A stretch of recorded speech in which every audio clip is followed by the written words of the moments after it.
All right, welcome back, Oulton Park National. I really like this track. It's definitely on the top of my list of tracks that I like. However, probably not near the top of the list of tracks I am good at. However, just before we get started, the changes perhaps to this track or the tire model for iRacing, I dropped 1.1 second off my personal best. So I'm not sure if the track has been updated or if it's new tire models for iRacing with the last update, but I have gotten significantly faster. So yeah, let me know if for those of you who have driven Oulton Park a lot, if you've seen a big increase in your lap time or decrease, I guess, as it is. So we'll get into the setup, and possibly maybe just the setup is that good. I don't know. Um, so there are a lot of curbs here that you want to go over, so the ride height is up. And actually, before we go deeper into it, if you downloaded or used my setup for Snetterton, it is actually very similar, so you don't have to change a whole heck of a lot here. Ride height is the same as Snetterton. Again, we're going over some curbs here that are disruptive, so the ride height is up. ARB is 0. We do not want understeer. Damper compression is up 1 notch. Lots of braking uphill and downhill. That just helps keep the car a little bit more balanced. Brake bias is an individual thing. I am on the higher side of what I usually, well, actually, this is probably my new normal is 58%. Again, lots of uphill and downhill braking. So if you find you're locking up too easy, increase that brake bias a little bit, and that should help out a lot. Spring rates low as they go, front and back. Cambers are turned down. This track does have some cambered corners, but it also has some off camber corners, and trying to go faster through the off camber corners without spinning out is the reason why the cambers are turned down. So it's, if you know my channel, I play around with the cambers. They are not symmetrical. If you want to keep them symmetrical, just go with the higher value. So one on -1 on the left, point 0.8 minus 0.8 on the right. Toe 1.4. Sometimes I do have this turned up to 1.5, which iRacing Garage does not like. However, the turn in here is pretty good, and trying to get this to a 1.5, really you have to mess around with the cambers, which I don't want to do. So it is 1.4 left and right. And in the rear, again, soft as they go, and low camber, minus zero point 0.8 on the left, minus zero point 0.7 on the right. Again, go with the higher value if you want to keep those symmetrical. And the toe in is 0.2. Again, tire temps here can get pretty high. This just keeps the tires in a good working temp. If you're having trouble braking, if you want to try and brake later, you could turn those up a little bit. And in the back, so ride height is 1 mil higher than the front, just to keep that rake going. ARB is 20. You do need to have rotation in the car here. These corners are tricky, but you have to get the car rotated in order to get on the throttle early, because most of these corners lead into a straight or at least a full throttle section. And if you are not rotating the car and you're waiting way too long to get on the throttle, you are going to lose time. Damper compression 6 and 18, and fuel level 14. Fuel level can be a little individual. I'm usually a little lower on fuel consumption. 13 I don't think is going to do it. 14 is going to do it for me. It is possible though you might need 15. This track feels very short, feels like a very short lap, but it is actually quite a long lap for the Ray. And gear stack is short. You do reach the rev limit barely once you get to the braking zones in a few sections. I find the short though is just so much nicer through the corners, being in a gear that is easier to manage. If you are using, if you're one of the faithful and you're using a stick, I actually would recommend the short. There is less less shifting you have to do because you are keeping it, you're not shifting down into first. For some corners with the short stack, you can keep it in second. However, if you are using paddles or a stick, you certainly can try the standard stack. It is pretty darn good. I was just slightly slower with the standard stack, but if you are using a stick, it is going to be a little bit busier using the stick with a standard stack. So we'll get into the lap. Track is 19 degrees, 30% usage. And yeah, so we'll get into this coming into turn 1. So looking for the advertising board here with the yellow writing. Going to get on the brakes. You do not want to turn in too early to this corner. If you do, you are going to be really compromised on exit and you are going to go very slow. And if you turn in too late, you are going to run wide and get an X and possibly a slowdown. This is a very tricky corner. So just as you approach, in my view in VR, just as I approach, this is right up beside me, getting on the brakes, shifting down into third, a good little blast of brakes just to slow the car, get the turn in going, and just letting the car roll in and picking up the throttle just to keep the back end steady. This is a very easy corner to spin out as well, and you want to get onto the curbs and even just touch the grass here. This you don't want, well, I guess you want to get your tire on the dirt, not on the grass. Yeah, you don't want to get up top here. That is going to get you an X, I think, and as well it's going to be pretty disruptive. So getting on the patch of dirt between the grass and the curb. Full throttle, make sure you are picking up the throttle before the apex. That is going to save you a tremendous amount of time, and unwinding the wheel and making use of the grasscrete here a bit. You have to keep your right hand tire inside the line, otherwise you get an X. Not such a big deal in a race, but for quali no good. And if you get really wide here, it is a slowdown, and it is a painful slowdown, so watch out for that. So can be a bit of a passing opportunity here. Watch out, there may be somebody going up the inside.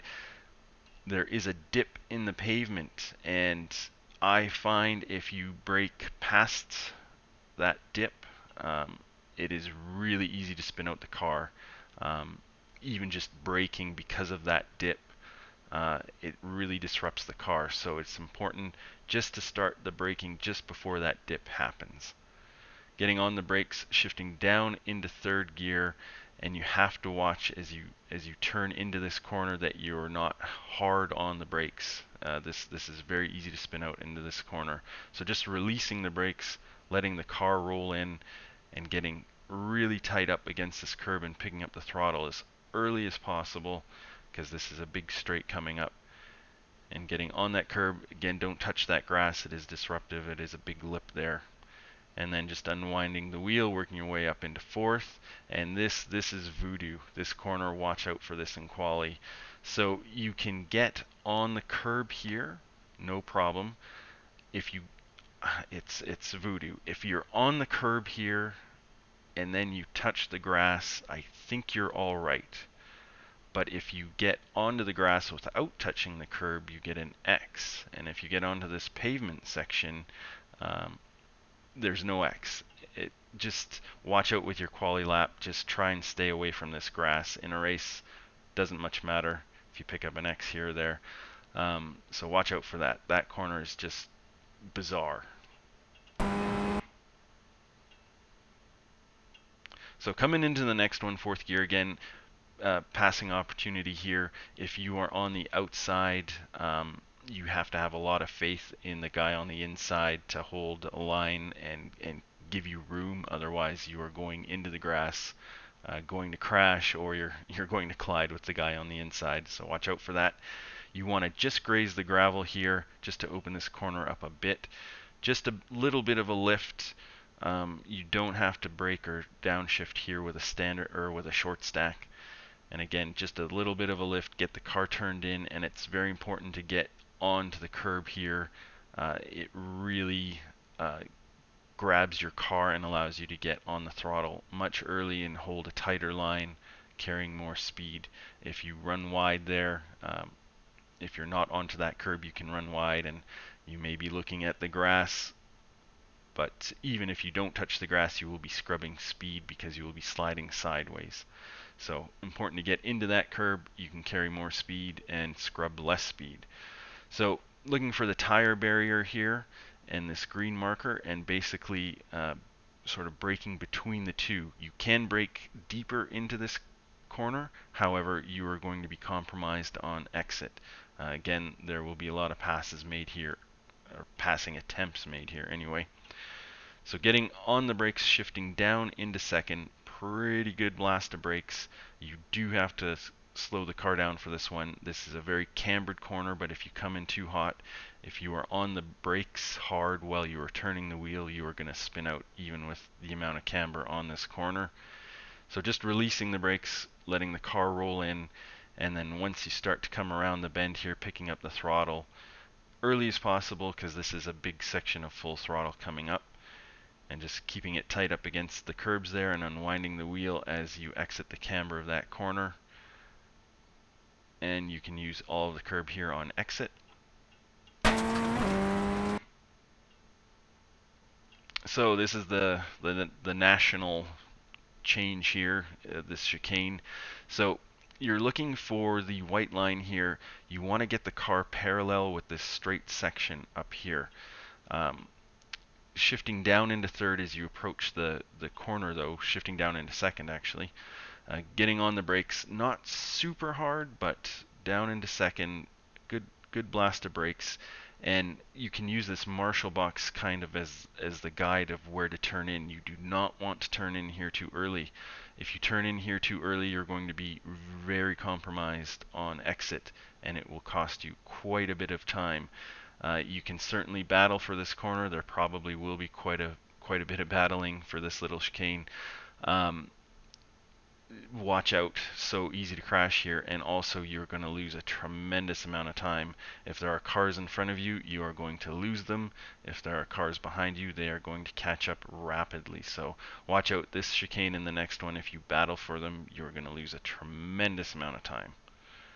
So second gear, you can use all of this curb, getting as close as you can to the tires here without touching them, and then just releasing the brake, maybe just a little touch of throttle, and again as close to that tire barrier as you dare. And this exit is also just very, very evil. If you get a full tire onto the grass here, it is an X. Again, in a race, not such a big deal. It's actually faster if you cut this corner a little bit, but in quali, watch out, that will cost you your lap time. I can't get any closer than this. I don't even know how I didn't get an X for this one. But yeah, as tight as you can against that grass without actually going over onto it. Picking up the throttle, working up the gears, use all the curb here on exit. Big passing opportunity here, obviously. So looking for the 100 board, just past the 100 board, getting on the brakes, big blast of brakes, down into second gear. And then again, do not turn in here too early, it will compromise you. Releasing the brakes as you turn in, picking up a little throttle just to keep that back end steady. Again, really tight up against those tires there. You want to try and open this up as much as possible, but still carrying speed. So this is very tricky. Second gear, again, little bit of throttle just to keep that back end planted, using all of the curb here, getting up as tight as you can. You can go through that a little faster, but you have to get over to the left hand side in order to open up this next curb or corner, because if you don't, you lose so much time. Whatever time you gain coming in through that chicane faster, you will lose that time and much more if you don't open up this corner. So very important to get over to the left, and again picking up the throttle just to keep that back end steady. And you want to be at full throttle before the apex, because this is a big straight. Well, it's not really a straight, I guess, but a big section of full throttle. You can just graze the gravel here, but again, if you put a full tire on there, you will get an X. I think if you really cut that corner, there's also a slowdown, and then working your way up the gears, and again, very punishing here on exit. If you touch that grass, you get, well, if you get a full tire onto the grasscrete, you get an X. This track is very, very cruel. All right, and then working your way up into the gears.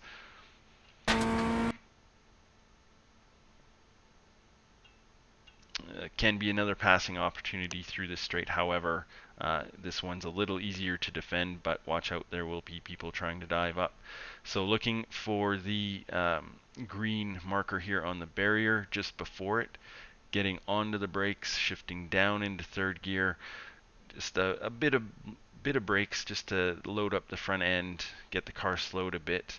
And this is a double apex, so you want to get right up tight against the curb here without actually going on it, because it is pretty disruptive.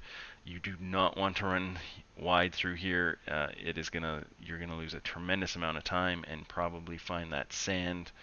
Watch out for people. This is a very crashy corner, and just a little throttle just to keep that back end steady, and then full throttle well before the second apex. Again, a big long straight here. You can lose a tremendous amount of time if you're not on the throttle early. And then just unwinding the wheel, and you can make use of the curbs here on exit. Just watch, this one is also very tricky on cold tires. And this one is a bit of voodoo. There's no real good marker here, but basically between the marshal box and the turn sign, getting hard on the brakes down into second gear. Yeah, you can come in here deeper, hotter if you're going for a pass, but you will be compromised on exit. So it's very important to also get the braking done here, get the car slowed down, because this is a very easy corner to lose it as well. So you don't want to be cranking the wheel with the brakes on hard, otherwise you are going to spin out here. And getting right up tight, getting onto that curb, and watch out on exit. If you get a full tire onto the dirt here, that is an X. So watch out for that. And then just picking up the throttle, unwinding the wheel, and working your way up through the gears. You can use all of the curb here on exit. And you will see the odd person try and take a wider line through here. It's not faster. It's faster to hold a tighter line here. This isn't really a corner. You don't have to really turn the wheel very much here.